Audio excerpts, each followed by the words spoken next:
LAC पर धोखा, व्यापार पर शिकंजा, भारत में जासूसी।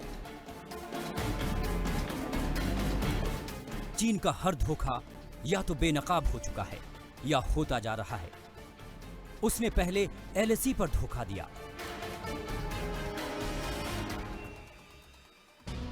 दूसरी ओर चीनी कंपनियों की आड़ में वो भारत के कारोबार पर शिकंजा कसने की रणनीति में था।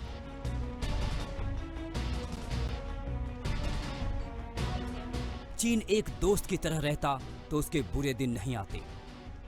सच्चा पड़ोसी होने का फर्ज निभाता तो हिंदुस्तान भी गले लगाता। लेकिन एक झटके में ऐसा चोट हुआ है कि चीन चारों खाने चित होने लगा है। उसे चक्कर आ रहा है। गोला बारूद की धौंस दिखाने वाला चीन दिन में ही तारे गिन रहा है।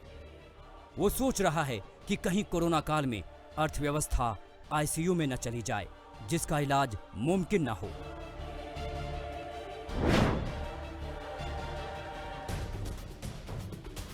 अब तक 51,000 करोड़, जी हां, भारत ने जो चोट किया है उसकी एक छोटी सी नजीर है।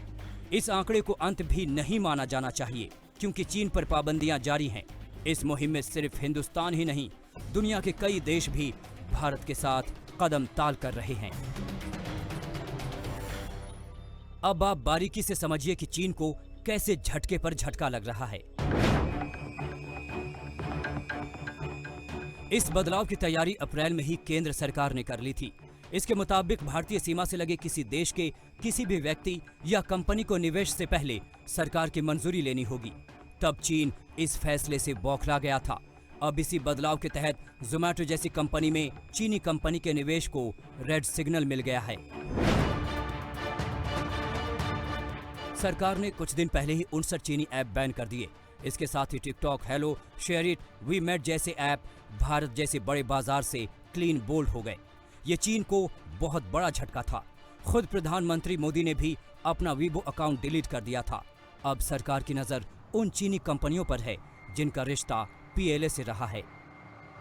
और चाइना का सिस्टम ओपेक सिस्टम है, लेकिन हर चीज़ जो है वो कम्युनिस्ट पार्टी ऑफ चाइना के साथ में और कम्युनिस्ट पार्टी ऑफ चाइना का पीएलए के साथ में, जो उनकी आर्मी है उसके साथ में मिल करके काम करते हैं वो। और एटलीस्ट रिपोर्टिंग उनकी पूरी इस तरह सिस्टमेटिक है।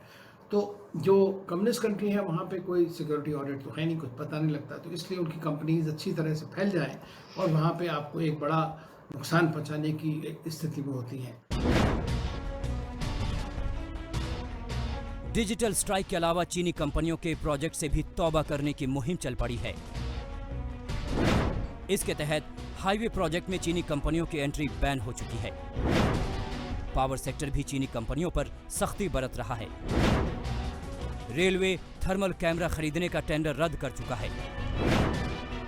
साथ ही 471 करोड़ का सिग्नलिंग का कॉन्ट्रैक्ट भी तोड़ चुका है। बीएसएनएल, एमटीएनएल ने ठान लिया है कि वो 4G प्रोजेक्ट में चीनी उपकरणों का इस्तेमाल नहीं करेंगी। चीन पर यह एक्शन भारत सरकार का एक्शन है।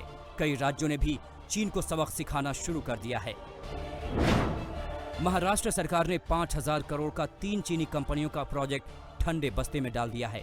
हरियाणा 2 चाइनीज कंपनियों से 780 करोड़ का पावर प्रोजेक्ट छीन चुका है। यूपी में कानपुर आगरा मेट्रो प्रोजेक्ट में चीनी कंपनी का टेंडर रद्द किया जा चुका है।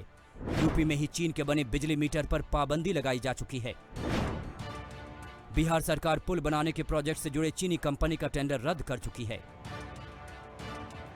ये तो पक्का है कि चीन ने जैसा किया है वैसा भरेगा। उसने जो गलती की है उसका खामियाजा उसे भुगतना ही होगा। दिल्ली से हिमांशु मिश्रा के साथ ब्यूरो रिपोर्ट आज तक।